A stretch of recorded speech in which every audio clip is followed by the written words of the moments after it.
ഇപ്പോൾ നൽകാൻ കഴിയുന്ന ഏറ്റവും പ്രധാനപ്പെട്ട വാർത്ത രാജ്യതലസ്ഥാനത്ത് സംഘർഷം നിലനിൽക്കുന്നു, സംഘർഷാവസ്ഥയിലേക്ക് കാര്യങ്ങൾ നീങ്ങുന്നു എന്നുള്ളത് തന്നെയാണ്. ആം ആദ്മി രാവിലെ ആരംഭിച്ച മാർച്ച് ITO പരിസരത്ത് വെച്ച് പോലീസ് തടഞ്ഞു.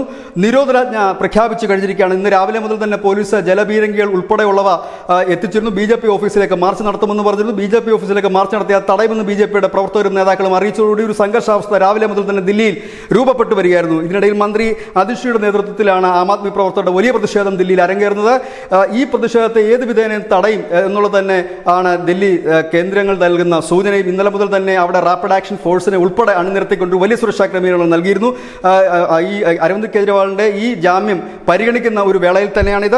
ഏതായാലും ഒരു വലിയ സംഘർഷത്തിലേക്ക് കാര്യങ്ങൾ നീങ്ങുന്നു എന്ന് തന്നെയാണ് ഈ നിമിഷം നമുക്ക് നൽകാൻ കഴിയുന്ന ഏറ്റവും പ്രധാനപ്പെട്ട വാർത്ത. അതായത് റോഡിൽ കുത്തിയിരുന്നു മഴിഞ്ഞാടിയും ആം ആദ്മിയുടെ പ്രവർത്തകർ മുൻപോട്ട് പോകുമ്പോൾ പോലീസ് നിരോധനാജ്ഞ ഏർപ്പെടുത്തിക്കൊണ്ടും അവരെ തടയാനുള്ള നീക്കത്തിലുമാണ്.